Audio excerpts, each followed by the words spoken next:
Okay, good afternoon, ladies and gentlemen. Today we are especially privileged to have Professor Weakley. He came to Japan all the way from the United States, and we have been a good friend for more than 5 years. He's a professor. So he's been teaching at Western Kentucky University, like global leadership, world new study, and other subjects, right? And so we will listen to his lecture about the global leadership and servant leadership. So thank you for coming, and then we will welcome you to come to our class. All right, thank you very much. Konnichiwa, good to see you today. I know this is your first face-to-face class, so I am honored to be able to be with you in a face-to-face setting, and also the first time you get a chance to meet Obara Sensei face-to-face. As Obara Sensei mentioned, I am today going to be speaking actually on 3 different topics. The first one that you have seen a video that was shown. I think I lectured at Meiji University 2 or 3 weeks ago. So you watched that video. I'll do some review from that topic. And then we'll talk about global leadership some more, and then I will introduce to you the topic of servant leadership. But you may be wondering, why did I come to Japan? Why do I take the time to leave America and come here? And the reason is because our daughter, my wife and I's daughter, Hana Grace, lives in Tokyo. She's an actress here in town, here in Japan. She is a voice actress, also a TV actress as well.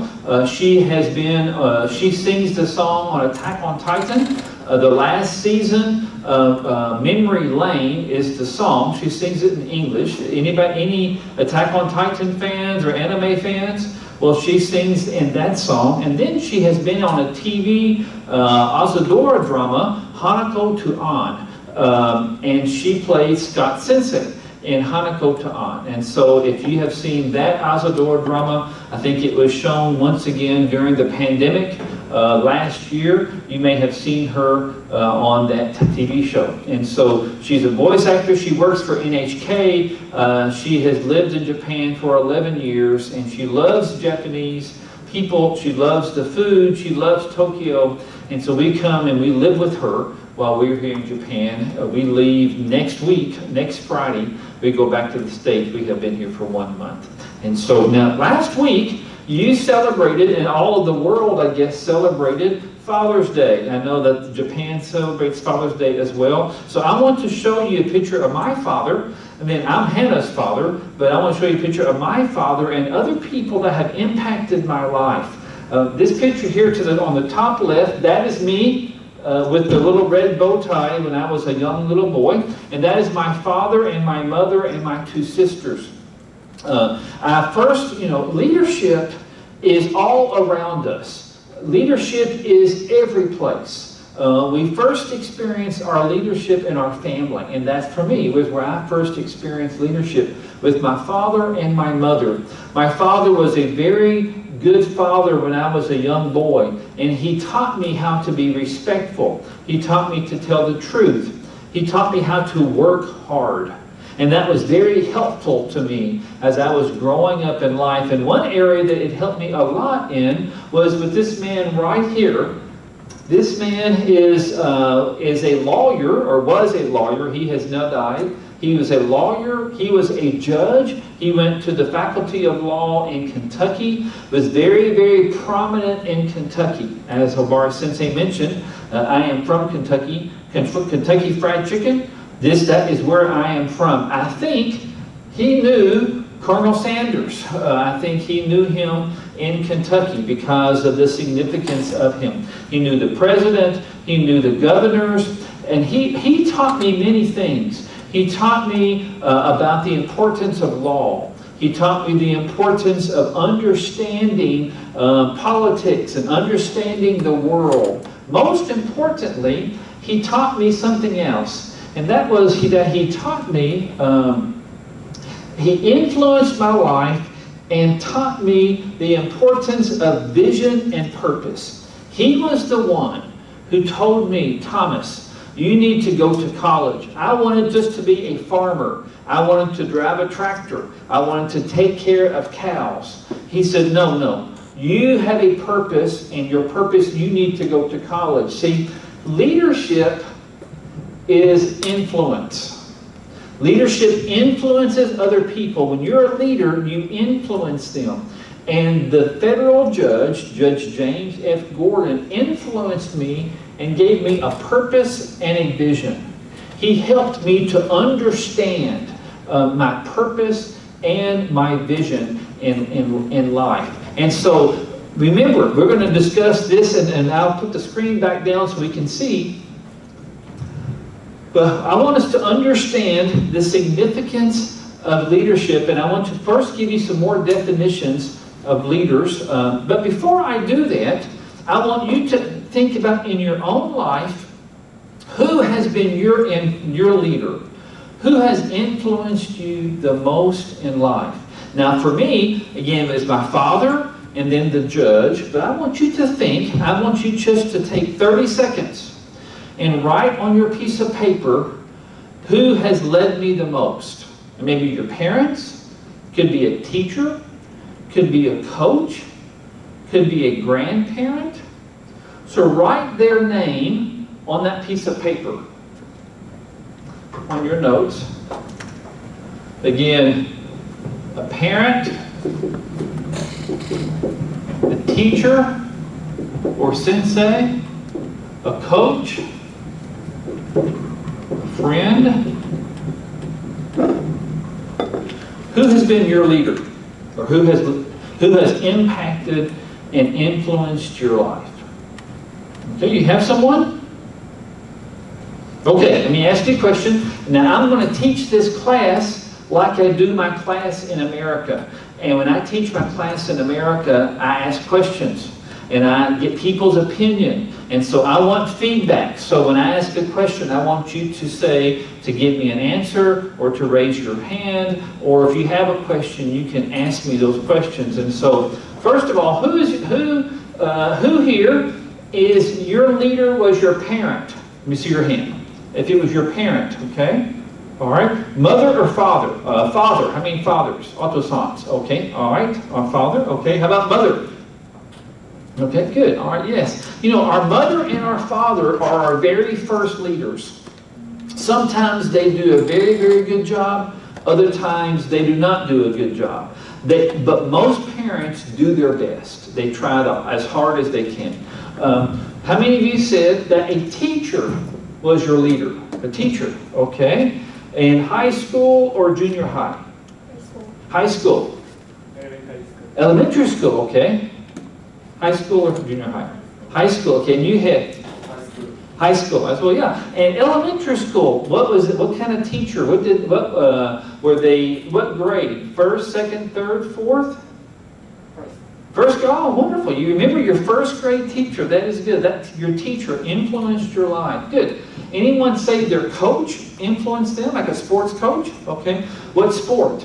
Baseball.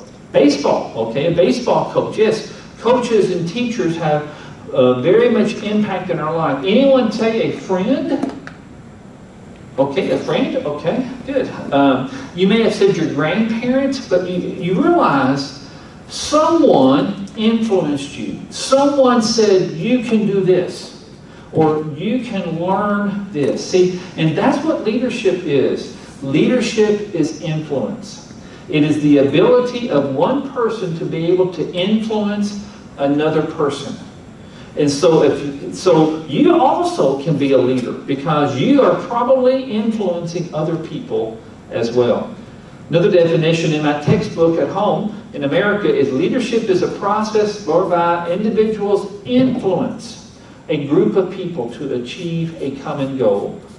And my definition is accepting a calling upon your life, or understanding that you have a responsibility first to live a life of personal character, and then secondly, to influence others toward a worthy goal. See, leaders always take you are here, and leaders move you in a direction. They influence your life.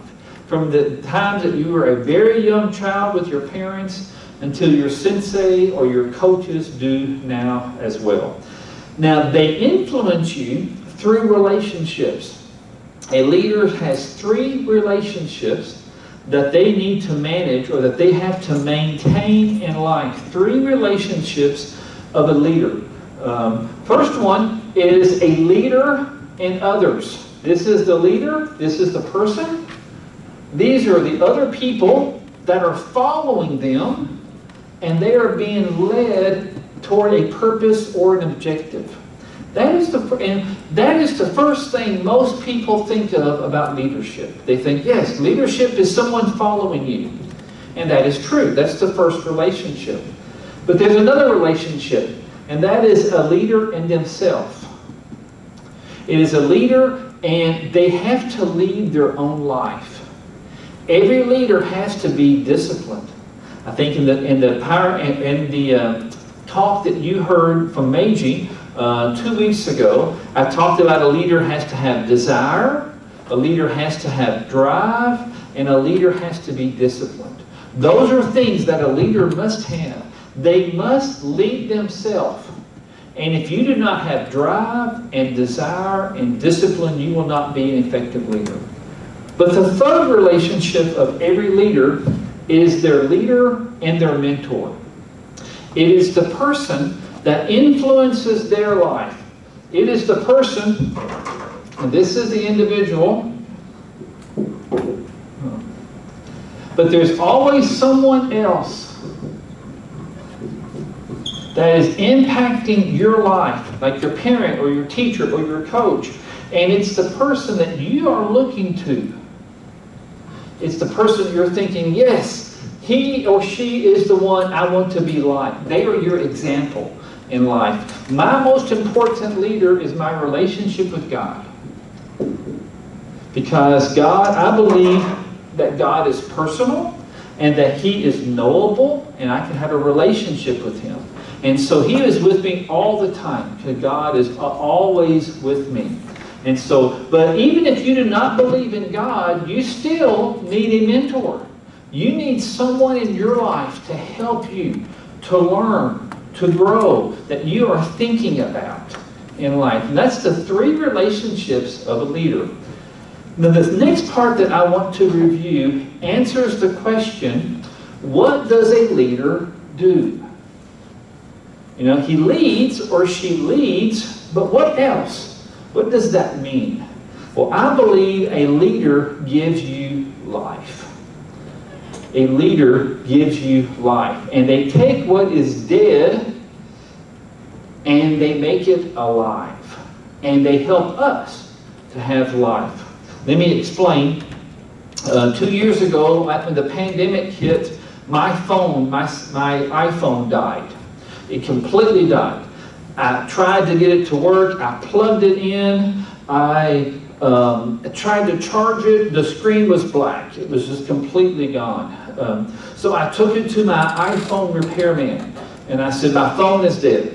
And he said, yes, your phone is dead. Throw it away and buy a new phone. And I said, no, this phone has pictures in it. This phone has data in it. I want this phone. I want the data. He said, I can't get it. It's dead.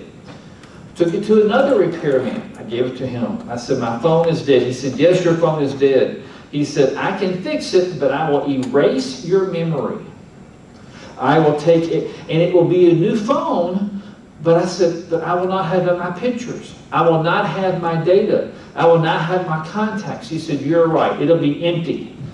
And I said, no. So I called my friend, and I said, who do you know that can fix my phone? And he said, go to this repairman. So I took it to another repairman, and I handed it to him.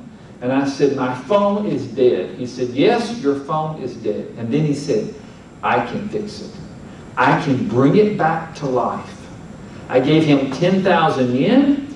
He took it to his back room. I came back the next day, and he handed my phone back to me. See, my phone was dead, and he made it alive. He was my leader for my phone. And that is what a leader does. A leader gives you life. A leader takes a dead heart and makes it alive. A leader takes dead dreams and makes them alive. A leader takes dead hopes and makes them alive. And he or she says, you can do this. So let me explain what those things are. L-I-F-E. Let me explain what life is. 4 things a leader does. First of all, a leader leads by example. A leader leads by example. He or she is a person that you say, yes, I can look at you and you are my example. And I want to be like you. Boys and girls want to be like their parents. That's kind of, they lead by example, especially if their parents are good parents. You lead by example. Very, very important. You must be an example to others. And so the question for you and the question for me is, are you a good example? Are you a good example to other people? Number 2, a leader inspires you toward a vision.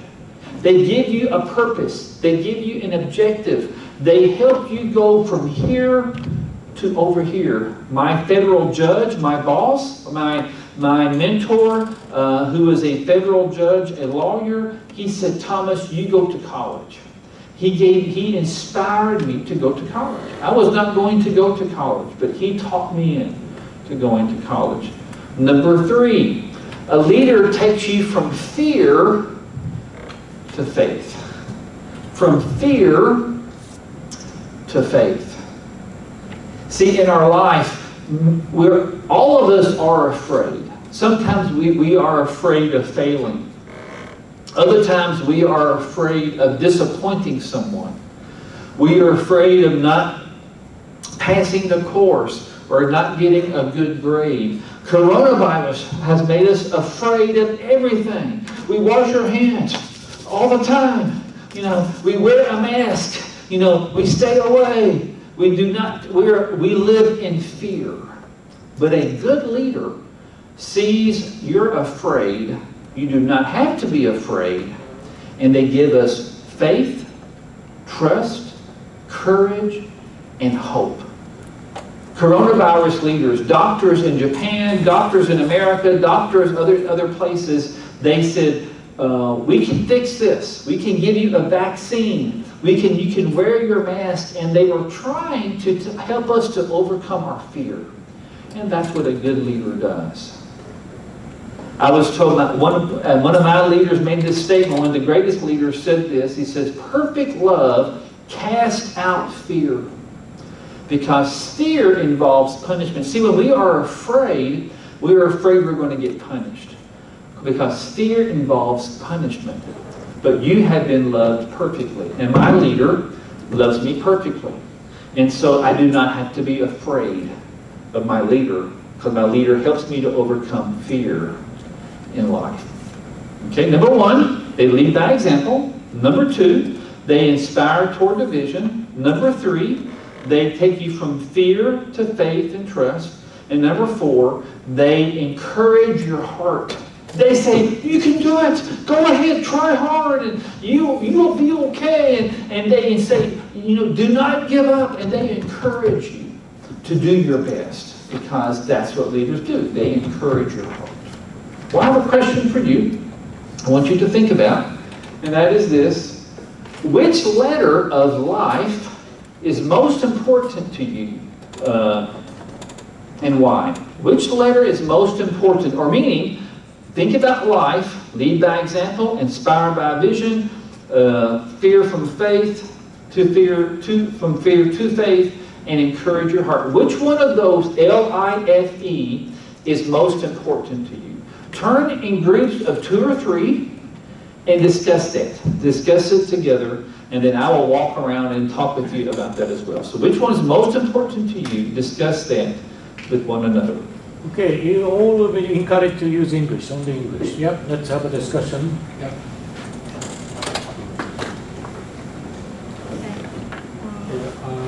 Walk in pairs, or maybe a group of 3 or 3.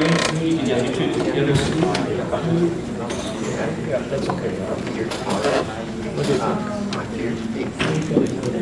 Either this can I go to? Right.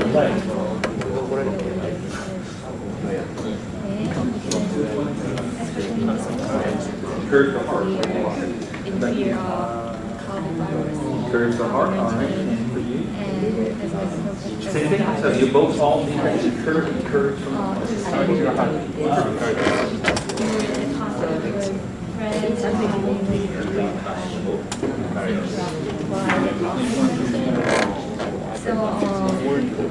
Yeah, Encourage the heart.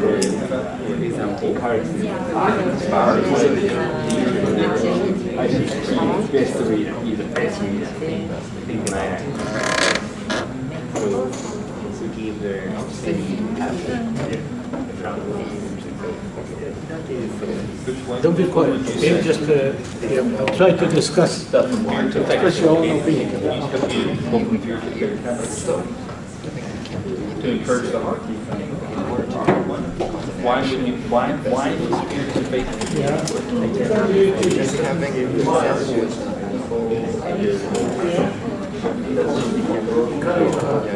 Okay. Oh, okay. That you control the person thing. That involves not them not being afraid, but helping them. Yes, that's very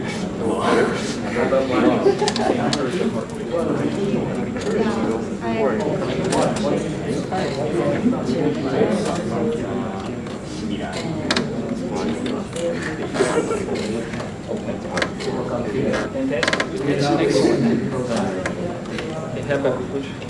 yeah, I said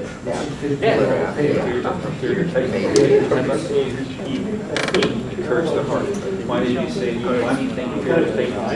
yeah, so I thought like we have like fears. I think we can't cause like real action. So like more like cause an actual action. I thought fear, faith is I think that's so true. Fear immobilizes people. When you're afraid, you don't do anything. You just kind of stay. You don't go up. You don't take that next step. And then you need people to encourage you to take that step.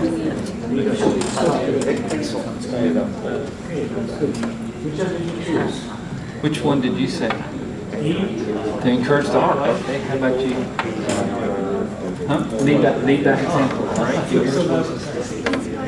Inspire. So you each had a different one. You were the first one I heard say lead that example. Why is that important?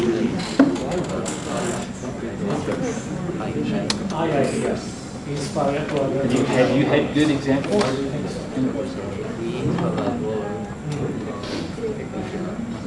this might be cheesy, like thinking.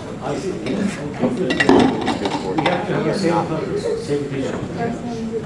Leader has to lead you to the purpose, the small purpose of vision. Yeah, well, that's good. And examples are very, very important. You have to have a good example. Okay, could you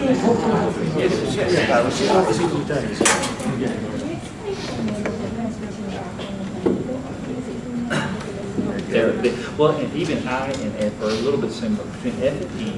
Basically, encouraging your heart would be the focus. always you have to argue, with your statement. And so, If you say the statement, you have to say some reasoning. Why are you supporting that sentence? Why because? Always why because. But for other people that are not fearful, it may just mean that it just means that By example. they are behind you or they swear. That's why. So if a person is fearful, that's when they need that encouragement as well. So it depends on what their concerns or how they need to be encouraged. It may be this person, another person may just need extra money to accomplish, and they give them that money. So does that make sense? Which one was yours? Look at this. What about that? Your mama is your leader? Who's your leader? My friend, what is he going to do? Encourage you or what? take them out. Yeah, high school. You see your leader. Your friend is a leader. Why do you think so? That makes sense, yes. How about you? Which one did you say? Could you give me more specific example? F? Fear. Specifically, what did you explain? That's a very good question. Oh, I see.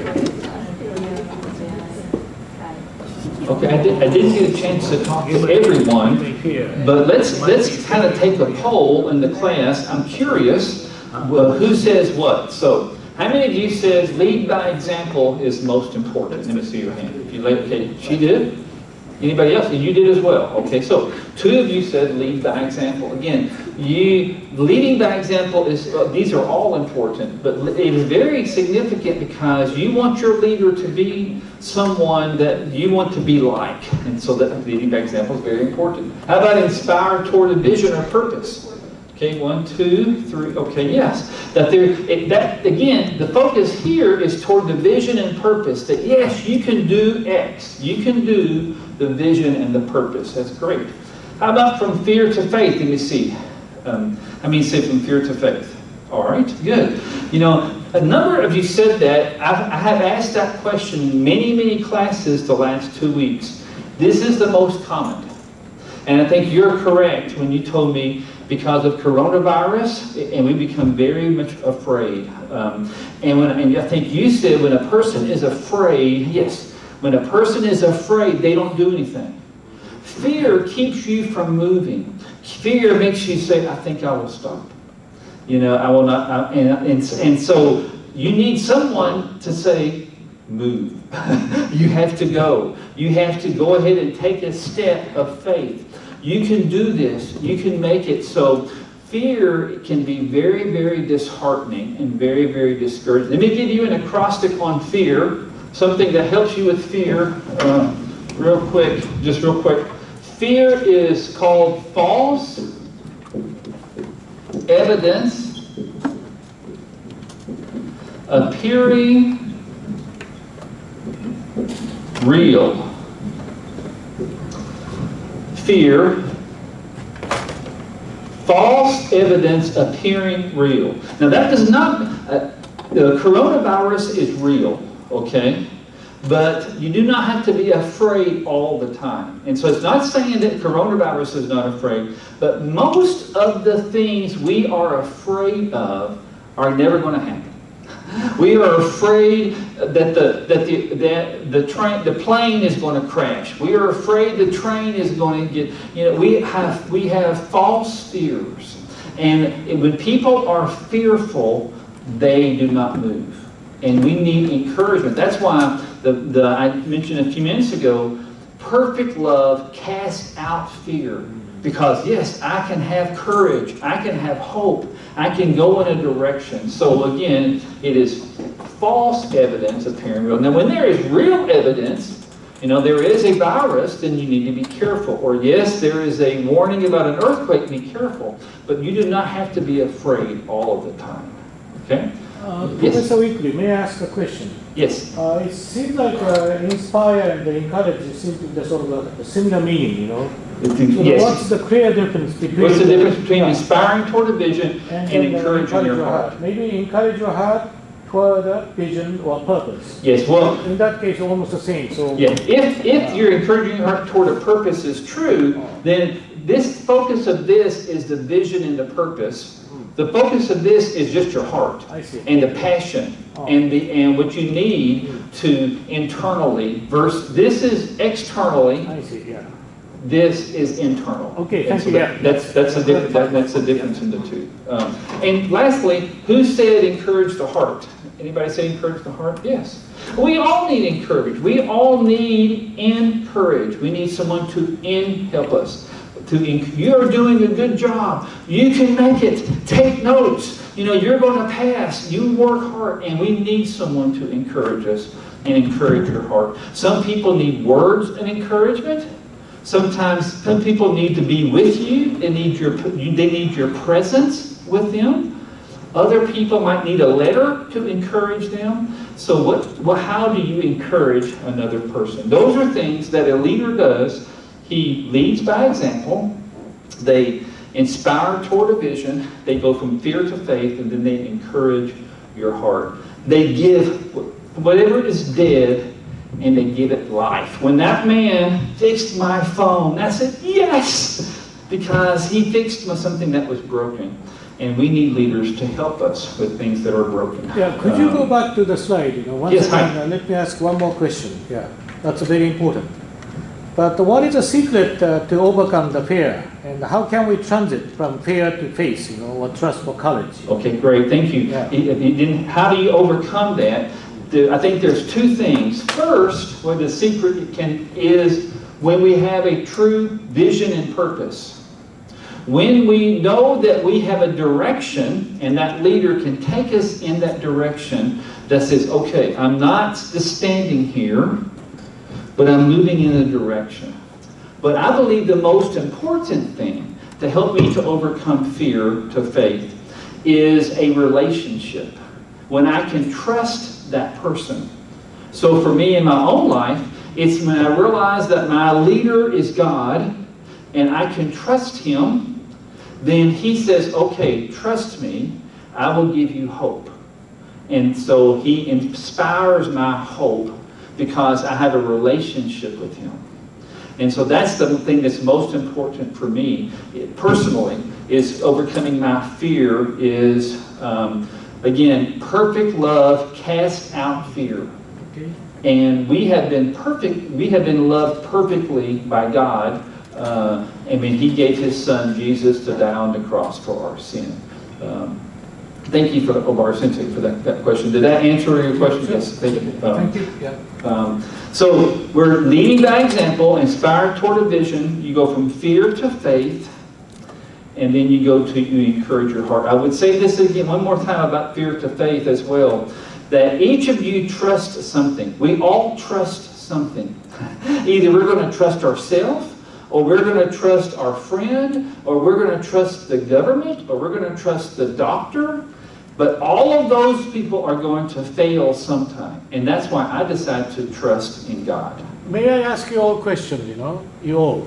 Do you trust yourselves, Do you or can you trust yourself? But in my case, I can't, I'm not the perfect human. So can you trust yourself? Let me ask you, how many people think that you can trust yourself? Nobody? Oh. Nobody? Nobody? Oh, okay, that's what I... Yeah, and see, so you have to trust somebody, so who will that be? And we all know ourselves, and we all know, I know my heart, I know my head, and I need help. I need a leader to help me to do those things. And that's why my leader is my relationship with God because of Jesus. How do you become a global leader? This next part is not only, we've talked about leading in your mentor, we're going to talk about leading yourself when it comes to being a global leader, or what is necessary for you to have cultural intelligence and to be a leader in other cultures, okay? Now, in your video that you watched from the class in Meiji, we discussed this some. I talked about the 4 characteristics, but let me first explain what CQ is. CQ is much like other types of intelligence. You have IQ. IQ is intellectual intelligence, okay? It's the intellect. EQ is the emotions of the person. CQ is a learned capability that builds upon the other intelligences, and it's about learning about other cultures. So I have a test for you. Where am I? Which city in Japan am I in these pictures? I'm going up an escalator. Which city am I in this escalator? And which city am I in this escalator? Okay, first, where might I be in Japan on this escalator? What city in Japan? What cities? Think a second. When you're on an escalator, what does it look like? Where are you? Where are you standing and where are you walking? What city? Tokyo? Yes, Tokyo. Yes, Tokyo. Kyoto. Kobe. Most cities in Japan, you stand on the left and you walk up on the right-hand side. Okay, which city am I here? Which city in Japan am I in? Tell me. confidential, right? Where am I? Osaka, yes, Osaka. I did not know. I went to Osaka 2 weeks ago, 3 weeks ago. And I got off the Shinkansen train and I went up the escalator and I stood on the left-hand side of the escalator and all of a sudden somebody ran into me. And I thought, what happened? And he said, move. And I had to move to the other side because in Japan, Osaka, you stand on the right side and you go up on the left side. That's cultural intelligence.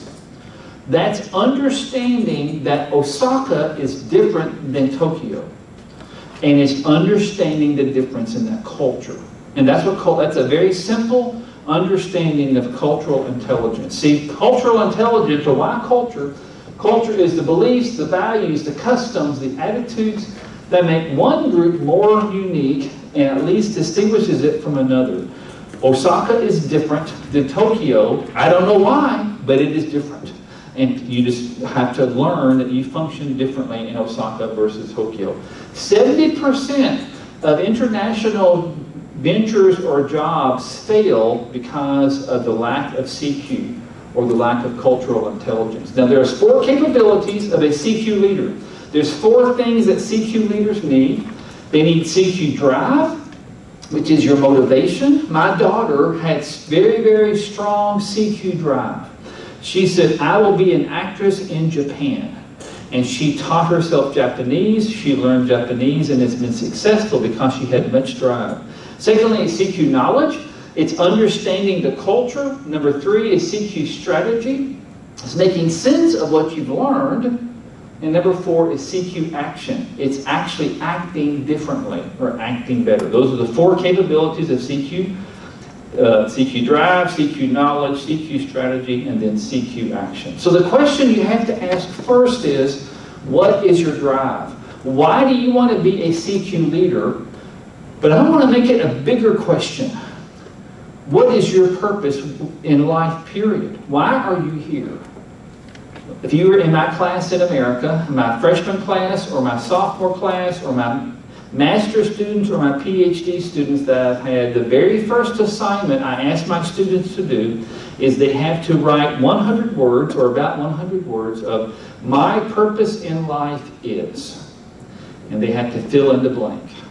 I had one student who wrote 15 years ago, he was a freshman, he said, my purpose is I have no real purpose in life. Then he said this, like all animals, we just live and exist and then we die. And beforehand we pass on our knowledge. You ask me why I am here? The answer could be just because. Simply because.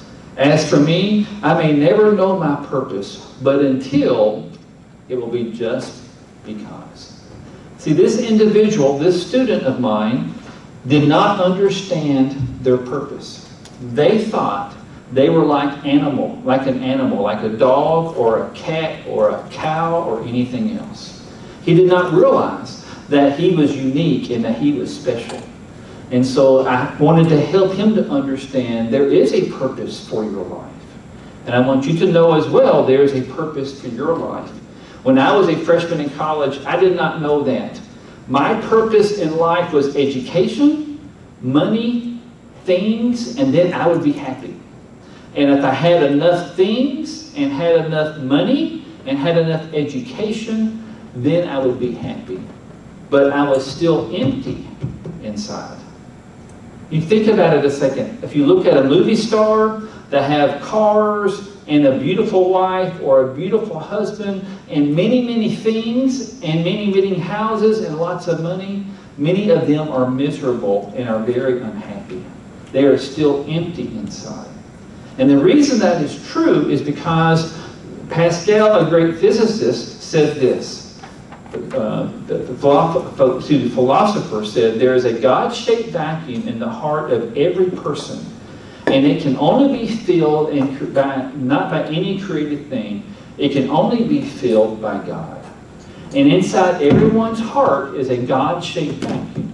And I tried to fill that vacuum, that hole in my heart, with things and money and accomplishments. But I realized it did not fill that. And it wasn't until I filled my heart with God that my life really started to change. Let me tell you why. See, because your purpose does five things for you. First of all, it gives you meaning in life. Secondly, it simplifies your life. Gives you meaning, tells you when to get up, that why you get up in the morning. It simplifies your life. It helps to focus your life. It provides motivation for you. And then it helps prepare you for eternity. So a purpose does five things for you. Ralph Waldo Emerson says, the purpose of life is not to be happy, it is to be useful, to be honorable, to be compassionate, to have made some difference in the world that you have lived and that you have lived well. See, your purpose isn't about yourself and your happiness. It's about others. And I would also say it's about filling that heart, that hole in your heart, with the relationship with God. But even if you do not believe in God, even if you do not think that is necessary, you still have to fill the vacuum in your life. First thing is CQ, motivation or CQ drive. Second thing about CQ is CQ knowledge or values.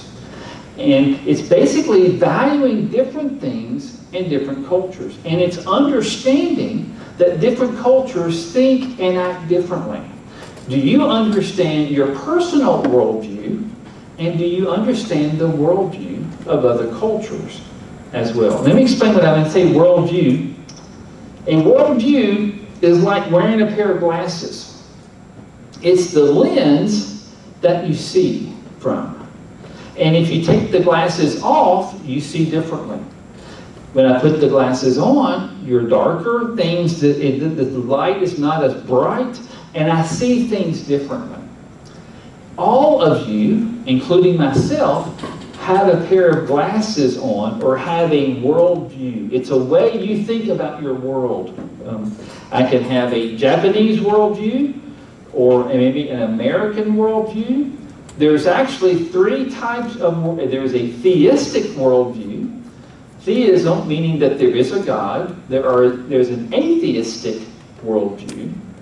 And then there is an agnostic type of worldview that I do not know. I have a theistic worldview. And so that helps me to understand these five things. Because everybody's worldview consists of 5 areas. Everybody in the entire world thinks about these 5 things. They think about God. Is there a God? What kind of God is He? Is He personal or is He vindictive?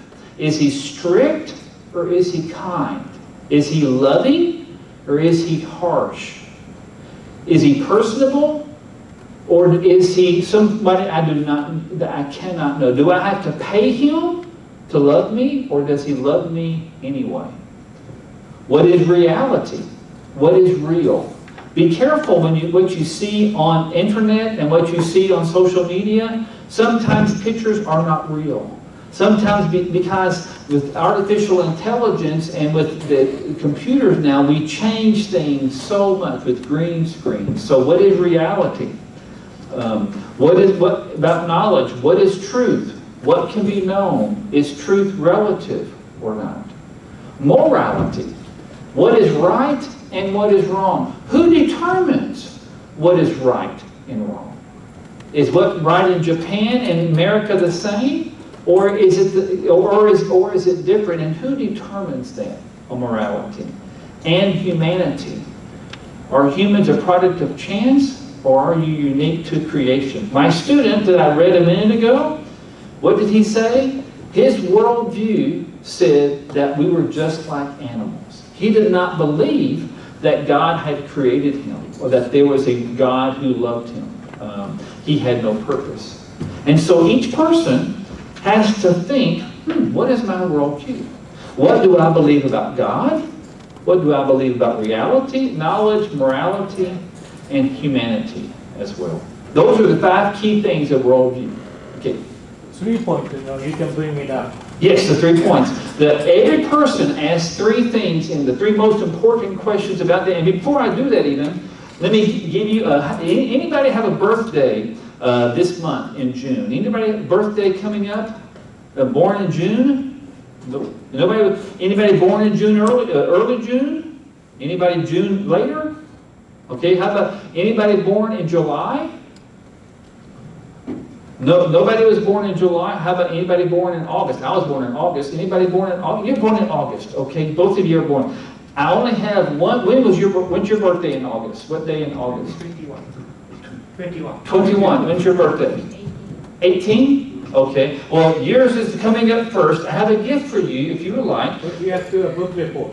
Yeah, this book is called Where is God in the Coronavirus? Oh, in Japanese, Yeah, it's in Japanese. And there's a section in here that talks about the 3 kinds of worldviews and about how they affect evil and disasters in here like that. And so your report does not have to be long. Just if you even read that section, would be good. Yeah, just a little. But here is a book for you, and that's in Japanese, so you can. I want you to really think about 3 important questions that Professor and the Dr.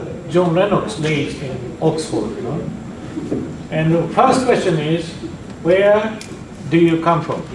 Not you shouldn't answer like I'm from Ibaraki or like what is the origin of human being? That's what it means. Where do we come from? Okay, the second question is, what am I here for? Right? The second question is, what am I here for? And then the third question is, what is the purpose of your life?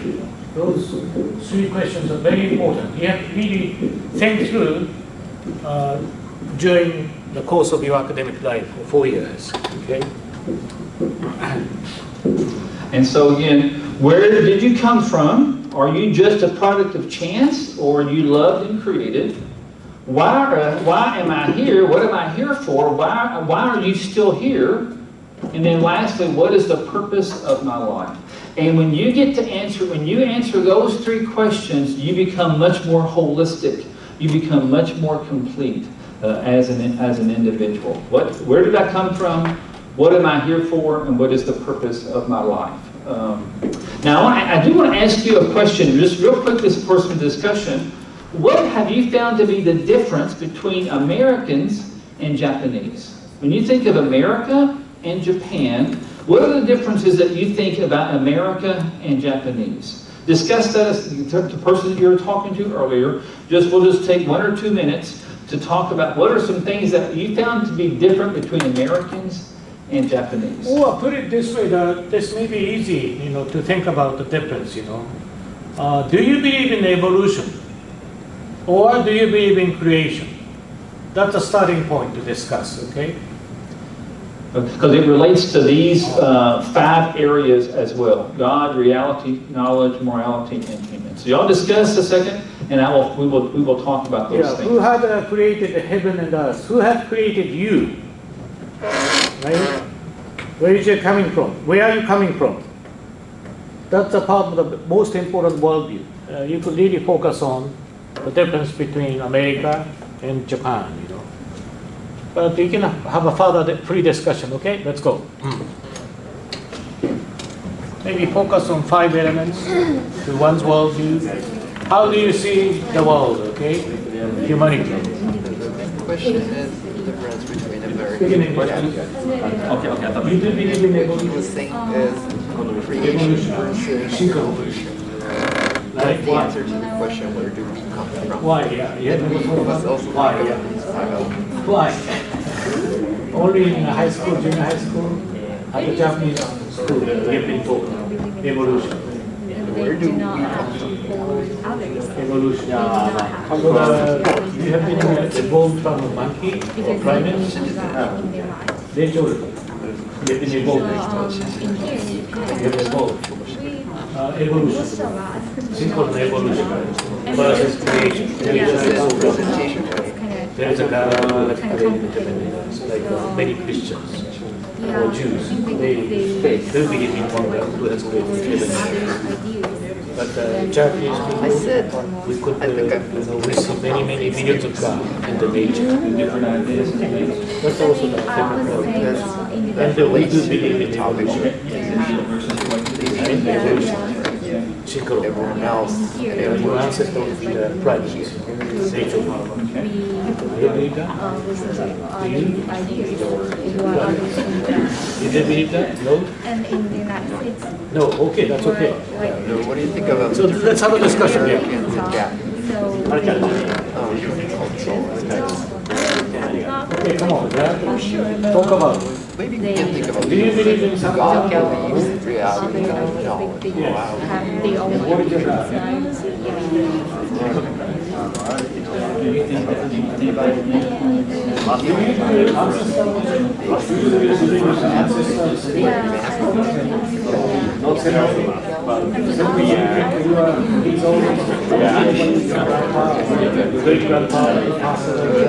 Most Americans tend to avoid wearing it. Yeah, I think that's real. their religion was kind of different. Yeah, that's good. I used to be very They have You got to unload. I guess we should say they are And you confident. could find out some, Like they think that COVID would be like good for the United States, and that might be true. But in Japan, people tend to wear masks even if that reality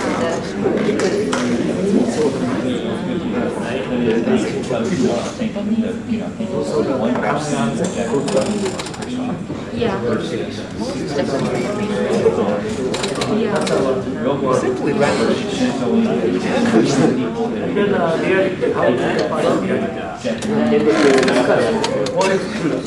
Influence or get Easy to get influenced.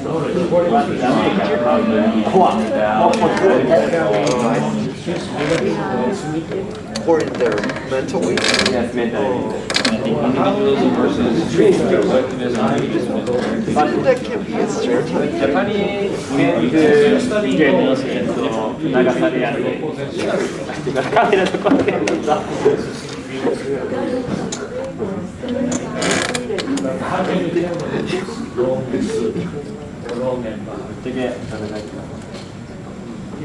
Yeah. Morality is a light and long. How do you decide light and long? Many people in You are Japan common tend to have sense? no religious beliefs, right? Common sense, logically, or through your education, experience. Speaking English. And what about situational ethics?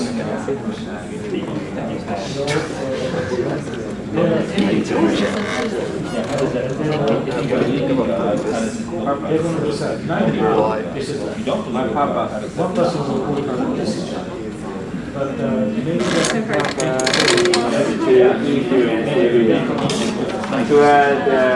To become a leader. I want to become a leader. Who has if the situation is changing, tremendous influence to everyone involved in the world. judgment is I want to be an international leader. That's good. That's good. And But how? How do you By the impact it could be first, the United States are any different society. the other class members. and they have many. But we have a Growth part. Different growth part. Family, friends. we may have Next, second step, influence teacher. I'm going to have two relative or absolute. Teacher, It's a very difficult various question. things. We But should discuss. I want to teach my teacher 信じてます問題 various things. Teacher gives me some ideas, vice versa. I see. Relative. That's what I think. Why do you think it's relative? This is my purpose. Culture to culture, depends on the culture. That's why it's relative. Okay, that's a good argument. You know, when you start talking about worldviews, it's very important to realize how significant that is. You're at a stage in your life that you're forming how you see the whole world. You're deciding what glasses that you're going to wear. Are you going to believe that there's a God or that there's not a God? Are you going to believe in morality or not immorality? You will make that decision. And college is a great time to study. If you travel overseas, it's an opportunity to learn. And so if I can ever help you, I put my name and my email address and also my webpage up there. If you would like to discuss this more, Amari Sensei, your sensei has traveled overseas to Oxford, has studied these things. He's an expert in this concept of worldview and understanding views of God. So talk with him, and he was Japanese, so he was raised in the Japanese culture, but he's also understood other cultures as well and has a different worldview. So do not hesitate to talk to them. It will help you immensely. The last thing I want to talk about is the aspect of, I've talked about impact of leadership, the relationships of a leader, becoming a global leader. The next question, for the next 10 minutes or so, I want to talk about a concept, offer you a suggestion on the type of leader you can be, and it's called being a servant leader. So the most effective style of leadership, I believe, is being a servant leader. So let me explain what a servant leader is. A servant leader is a servant first, and it begins with the natural feeling that you want to serve instead of you want to be the leader. Now, it's not that you don't want to lead, but you think first about serving. Let me put this real quickly on the board, how it relates. See, a leader first thinks about self, but a servant first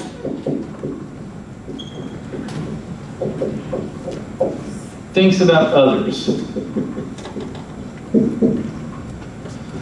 Leader first thinks of self, a servant first thinks of others.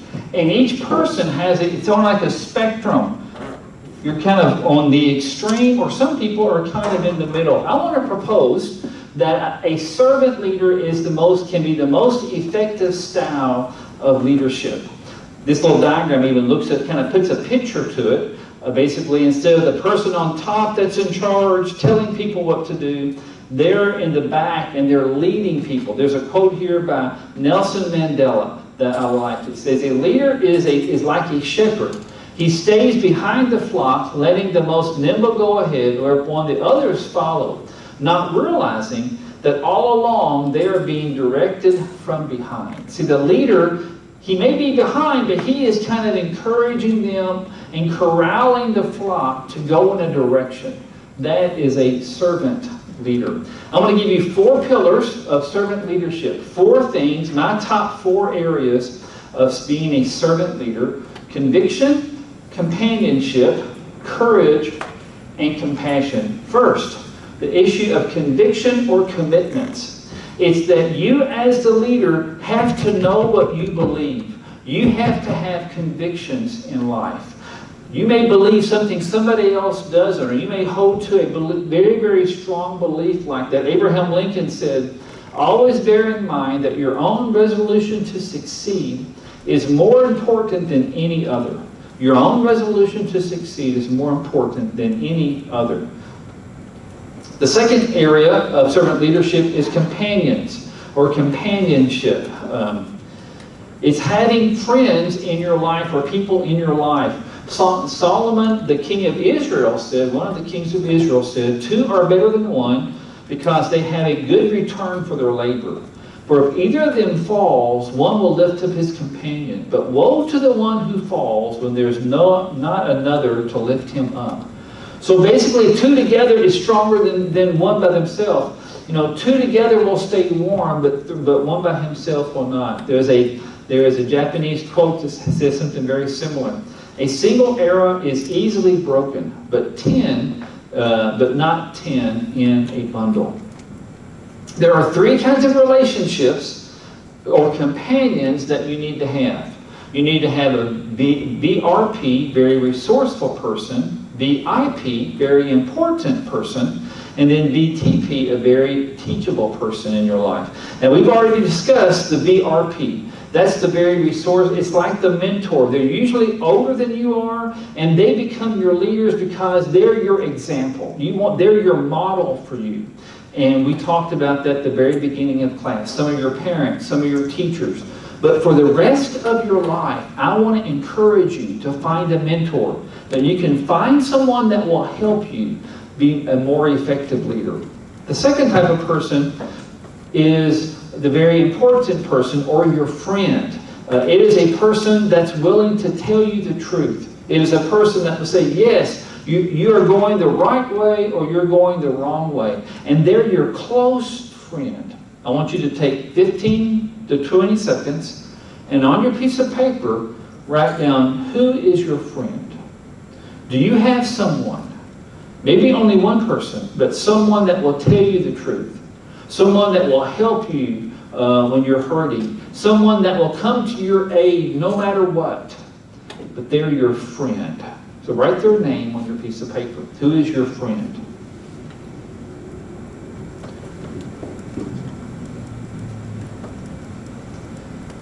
The next kind of person that each person needs is, who are they leading, or who is the VTP, the very teachable person? It's the person that you are leading. Now I realize you are freshmen, or you're first-year students here at Waseda, but there are probably high school people that are looking at you. There may be friends in the class that are looking to you, but is there someone that you are leading? And maybe a question you could just ask yourself is, what kind of leader do you want to be? Because you are going to lead someone. You're going to lead some group or club or some people. What kind of leader do you want to be? And so the first pillar is the pillar of conviction or commitments. The second pillar is the pillar of companionship. The next pillar is the pillar of courage. The pillar of courage. Again, Nelson Mandela says, I learned that courage was not the absence of fear, but the triumph over it. The brave man is not the one who does not feel afraid, but he who conquers that fear. As we discussed earlier, all of us are fearful. Everybody has fears. Fears of failure, fears of not being successful, fears of judgment, fears of letting someone down. We all have fears, but it's overcoming that fear with the aspect of courage. Christopher Columbus said, you can never cross the ocean until you have the courage to lose sight of the shore. You can never cross the ocean until you have the courage to lose sight of the shore. Moses of Israel, Moses relates to you because Moses was the lawgiver in Judaism, in a religion years ago. And he wrote the Decalogue, the Ten Commandments. You may have heard the Ten Commandments. That was a person of Moses who wrote that. He said, be strong and courageous. Do not be afraid or tremble at the sight of them, for the Lord your God is with you. And that's what helps me have courage, because I know that my God is with me. So that gives me more courage and helps me to overcome my fear. Muhammad Ali says, he who is not courageous enough to take risks will accomplish nothing in life. Well, the last pillar, before we close, the last pillar is the pillar of compassion. The pillar of compassion. You must be a person of compassion.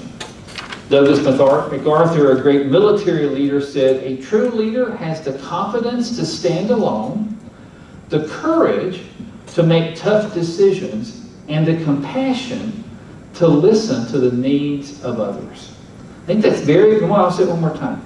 A true leader has the confidence to stand alone, the courage to make tough decisions, and the compassion to listen to the needs of others. And he puts those three together. The Dalai Lama, a leader in Buddhism, says love and compassion are necessary, not luxuries. Necessities, not luxuries. Without them, humanity cannot survive. So you must have compassion. If you have courage, but you don't have compassion, sometimes you run over people. If you have commitments, but you don't have compassion, you will not be sensitive to lead people and lead them well. Saul of Tarsus in ancient Rome said, put on a heart of compassion, of kindness, humility, gentleness, and patience, bearing with one another and forgiving each other. The Apostle Matthew said of Jesus, and seeing the multitudes, Jesus felt compassion for them because they were like sheep without a shepherd. They did not have a leader. I have a question for you. I want you to think about those four, and I want you just to think, take 15 to 20 seconds, which one of those four do you need the most? Conviction, companions, courage, or compassion? Which one do you need, which one do you need the most? And write that on your piece of paper. I need the most conviction, companions, courage, or compassion. I'll give you about 10 to 15 more seconds, and then I want to ask your opinion.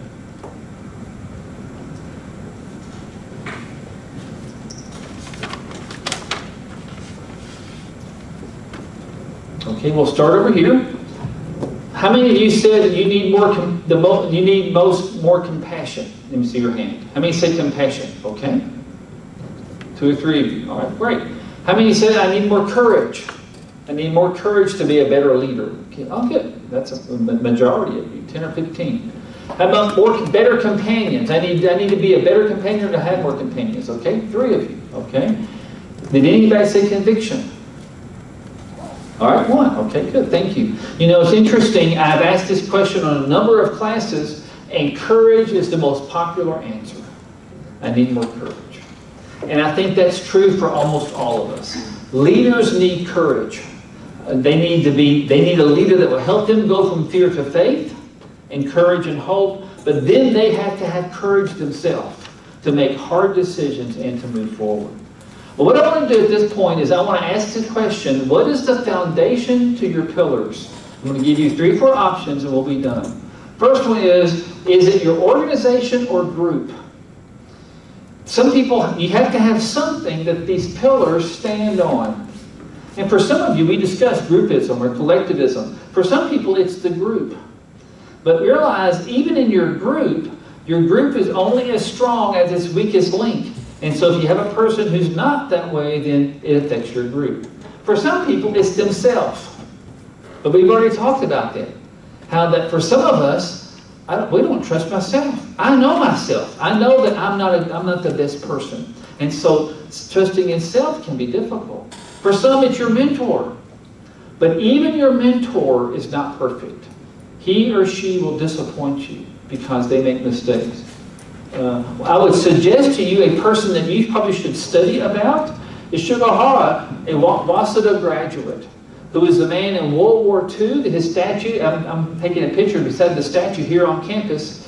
During World War II, he rescued thousands of people in the Jewish population because his worldview said that people had value and that people were created in God's image. He was a person of compassion. He was a person of courage. He actually went to prison because he disobeyed his government, because he said, I must obey God before I obey my government. He's a good example of a person that you might want to consider and study, and he's a Waseda graduate as well. For some people, their foundation is religion. For me, it's not religion. It is a relationship with God through the person of Jesus Christ, because my leader is a person of Jesus, and Jesus possessed those 4 things. He was a person of conviction.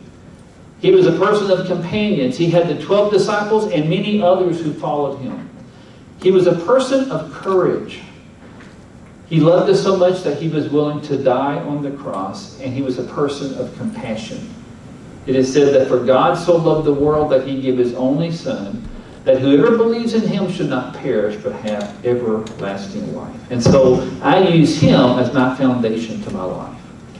You may not like him. You may not like religion. You may prefer to do something else. But you have to put something here.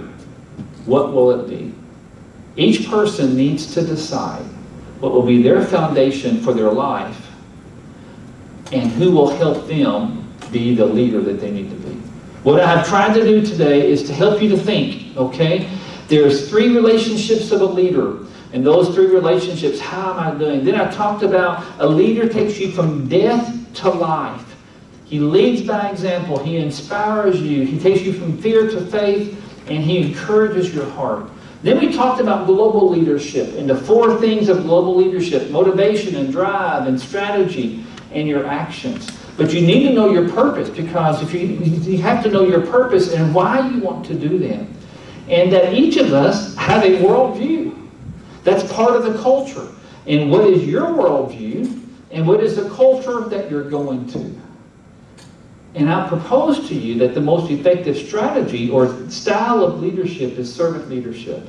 And as you and I learn to be servants, as Obari Sensei said yesterday in class, the greatest leader is the greatest servant. And the greatest servant is the greatest leader.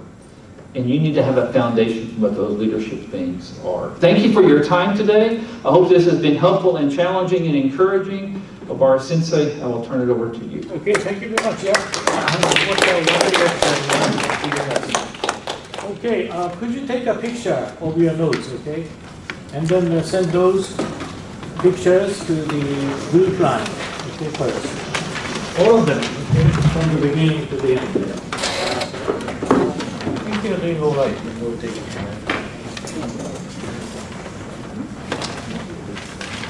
Okay, yeah, you take notes. All of them. Don't worry about your poor writing, but mine is much worse. I can't have a good vision.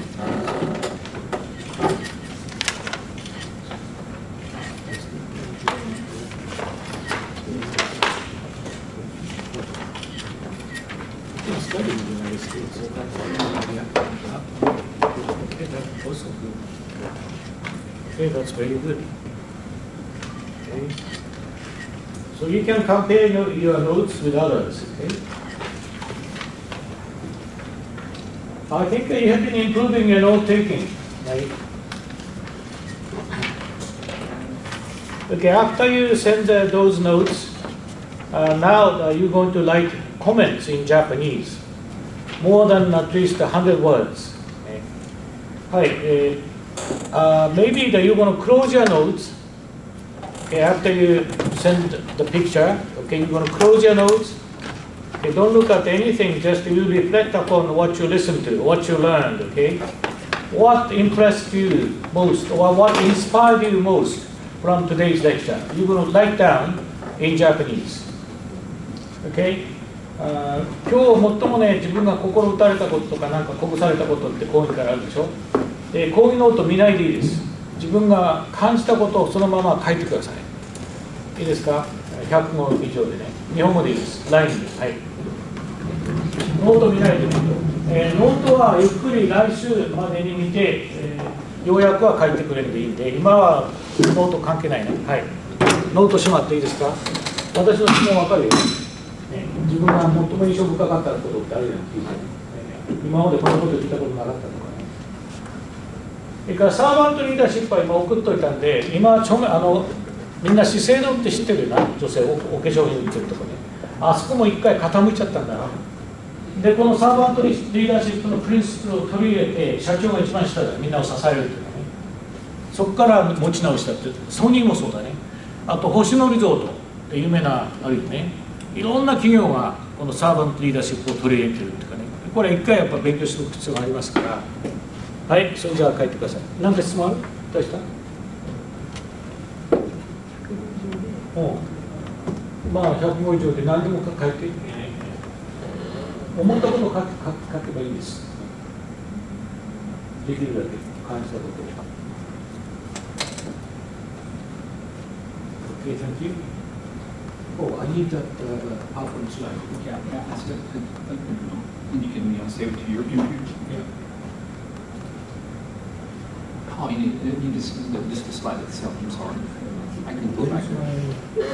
You can do the whole thing, or just a certain slide? No, all of them. Yes. Yeah, This is the whole thing, yeah.